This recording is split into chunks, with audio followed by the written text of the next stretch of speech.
Hello guys, आज के हमारे लेक्चर 2 में हम लोग न्यूट्रिशन इन ह्यूमन बींग्स पढ़ेंगे। लेक्चर 1 में हम लोगों ने लाइफ प्रोसेस के जो पहले वाले स्टार्टिंग वाला पार्ट था वो देखा था। अब न्यूट्रिशन इन ह्यूमन बींग की जो शुरुआत है वो हमारे माउथ से होती है और एनएस पे ख़त्म होती है। माउथ वो जो यहाँ से हम जो भी कुछ चीज़ रहता है ईट वगैरह करते हैं, ठीक है। और एनएफ जहाँ से हमारा अनडाइजेस्टेड मटेरियल जो कि वेस्ट मटेरियल है वो एक्सक्रीट आउट हो गया बाहर निकल जाता है। अब माउथ में बेसिकली तीन चीज़ें होती हैं। एक माउथ में हमारा टीथ होता है, सलाइवा होता है, और तीसरा जो होता है वो टंग होता है। टंग का बेसिकली जो काम होता है वो च्युइंग में होता है। और जो टीथ का काम होता है, जो भी हमारा जो बाइट रहता है कॉर या फिर निवाला, उसको वो छोटे छोटे टुकड़ों में तोड़ के क्रश करता है। ये काम होता है टीथ का, ठीक है।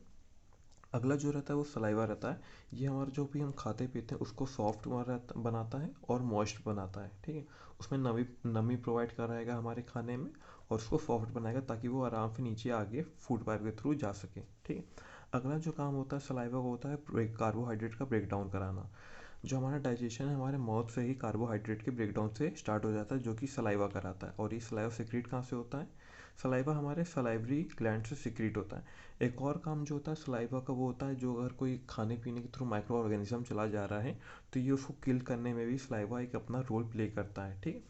और ये जो सलाइवा सलाइवरी ग्लैंड सिक्रीट होने के बाद इसके अंदर जो एंजाइम पाया जाता है उसे हम लोग सलाइवरी अमाइलेज कहते हैं, जो कि कार्बोहाइड्रेट पे एक्ट करके उसका ब्रेकडाउन करता है, ठीक है। ये एक्चुअली कार्बोहाइड्रेट क्या है? एक मैक्रोन्यूट्रिएंट है। तीन मैक्रोन्यूट्रिएंट पाए होते हैं बेसिकली हमारे बॉडी में। एक कार्बोहाइड्रेट रहता है, दूसरा प्रोटीन और तीसरा फैट, ठीक है।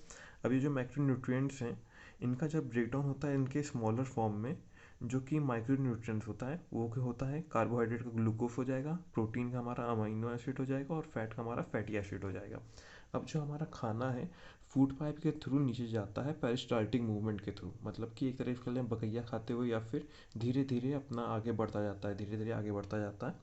तो उसे हम लोग बोलस कहेंगे। जो हमारा कॉर है उसको हम लोग यहाँ पे बोलस कहेंगे, ठीक है। फिर ये हमारा जो बोलस है, जो कॉर है निवाला, वो स्टमक में पहुंचता है पेरिस्टाल्टिक मूवमेंट के थ्रू। स्टमक में हमारे गैस्ट्रिक ग्लैंड के थ्रू तीन चीज़ें सिक्रीट होती हैं। एक हमारा एचसीएल होता है जिसे हम लोग हाइड्रोक्लोरिक एसिड कहेंगे, दूसरा हमारा पेप्सिन और तीसरा हमारा म्यूकस। एचसीएल खाने को जो आ रहा है बोलस उसको एक एसिडिक मीडियम प्रोवाइड कराता है, ठीक है। जिससे अगर कोई भी माइक्रो ऑर्गेनिज्म वगैरह अगर बचे रह गए हैं तो उनको किल करने में बेसिकली यहाँ पे एच सी एल का ज़्यादा रोल रहता है in comparison to saliva killing के मामले में। उसके बाद जो अगला रहता है पेप्सिन, जो कि प्रोटीन का ब्रेक डाउन करता है। और तीसरा रहता है हमारा म्यूकस, जो कि हमारे स्टमक के इनर लाइनिंग में पाया जाता है, जो कि स्टमक के अंदर वाली तरफ को प्रिवेंट करता है एच सी एल के से, ठीक है। एच सी एल हमारा एक एसिड है जो कि अगर स्टमक को डैमेज कर सकता है, तो इससे हमारा म्यूकस जो है प्रिवेंट करता है, ठीक है। और ये खाने को हमारे जो आ रहा है स्टमक में उसको लुब्रिकेट करता है, ठीक है। इतना काम हमारे स्टमक में होता है। उसके बाद हमारा आता है स्मॉल इंटेस्टाइन आता है, ठीक है। और उसके बाद ये जो हमारा खाना है स्प्लिंटर मसल्स के थ्रू ये आगे स्मॉल इंटेस्टाइन में चला जाता है, ठीक। ये स्मॉल अमाउंट में हमारे स्मॉल स्टैंड में जाता है। स्मॉल स्टैंड में क्या क्या चीज़ें होती हैं? पहला हमारा लीवर के थ्रू बाइल्स जूस सिक्रीट होता है।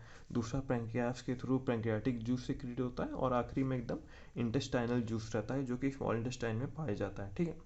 अब लीवर जो हमारा बाइल जूस सिक्रीट करता है स्मॉल इंटेस्टाइन में वो फैट पैक्ट करता है, ठीक है। ये फैट पैक कैसे एक्ट करेगा? बाइल जूस में हमारे बाइल सॉल्ट पाए जाते हैं जो कि फैट के ग्लोब्यूल्स को ब्रेक डाउन करते हैं स्मॉलर फॉर्म में, स्मॉलर ग्लोब्यूल्स में, ठीक। और एक और काम जो होता है स्मॉल, उसके बाद हमारे इस पैराग्राफ में बताया गया है कि जो स्मॉल इंटेस्टाइन की जो लेंथ है, ये जो स्मॉल इंटेस्टाइन है, ठीक है, इसकी जो लेंथ है वो ऑर्गेनिज्म टू ऑर्गेनिज्म वेरीफाई करती है। अगर कोई हर्बीवोरस एनिमल जैसे कि कोई काऊ है या बफेलो है तो उनकी जो स्मॉल इंटेस्टाइन रहेगी, छोटी आंत रहेगी, वो लंबी रहेगी in comparison to carnivorous animal like tiger, ठीक है। तो उन लोग की आंत छोटी क्यों रहती है? क्योंकि जो मीट है वो जल्दी डाइजेस्ट हो जाता है, लेकिन जो हर्बीवोरस एनिमल है वो लोग जो घास खाते हैं उसके अंदर सेल्यूलोज होता है जो कि टाइम लेता है डाइजेस्ट करने में। इसलिए अगर आपने काऊ वगैरह को देखा होगा तो वो अक्सर अपना मुंह चलाती रहती हैं। क्यों चलाती हैं? वो सेल्यूलोज को डाइजेस्ट करती हैं, ठीक है, उसका ब्रेकडाउन और अच्छे से करती हैं। इसलिए उन लोग की जो आंत होती है वो ज़्यादा लंबी होती है in comparison to carnivorous animal like tiger. और हम लोग के यहाँ on an average medium size की होती हुई दोनों से, क्योंकि हम लोग दोनों चीज़ें खाते हैं ह्यूमन बींग्स की अगर बात करें तो। उसके बाद यहाँ बताया कि जो स्मॉल इंटेस्टाइन है वहाँ पे कंप्लीट डाइजेशन होता है कार्बोहाइड्रेट, प्रोटीन एंड फैट का, ठीक है। उसके बाद यहाँ पे लीवर से बाइल जूस वाला पार्ट था।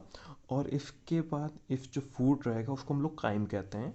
उसके बाद पेंक्रियास से हमारा पेंक्रियाटिक जूस निकलता है, और पेंक्रियाटिक जूस निकलता है ट्रिप्सिन, लाइपेस एंड अमाइलेस। जो ट्रिप्सिन रहता है वो हमारा प्रोटीन पे काम करता है, और जो लाइपेस रहता है हमारे फैट पे काम करता है, और जो अमाइलेस रहता है वो हमारा कार्बोहाइड्रेट पे काम करता है। अब जो फूड हमारा स्टमक से स्मॉल इंटेस्टाइन में आता है वो स्टमक में हमारा हाइड्रोक्लोरिक एसिड की वजह से एसिडिक का रहता है, जो कि हमारे स्मॉल इंटेस्टाइन में आके वो एल्कलाइन का होता है, ताकि पैंक्रियाटिक एंजाइम उस पर एक्ट कर सकें, ठीक है। यहाँ पे कंप्लीट डाइजेशन होता है, और यही सबसे ज़्यादा फूड यहाँ ही पे हमारे इसका हमारा फूड ज़्यादातर यहीं पे रहता है ज़्यादा लॉन्गर ड्यूरेशन के लिए। उसके बाद हमारा इंटेस्टाइनल जूस रहता है, जो कि और अच्छे से सब चीज़ों को ब्रेक डाउन करके उनकी यूटिलाइजेशन में काम करता है।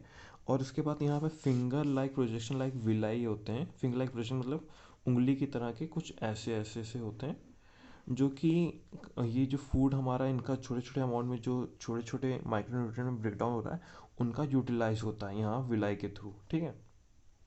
और ये ऐसे विलाई इस शेप के क्यों होते हैं, ताकि सरफेस एरिया ज़्यादा प्रोवाइड हो सके एब्जॉर्प्शन के लिए।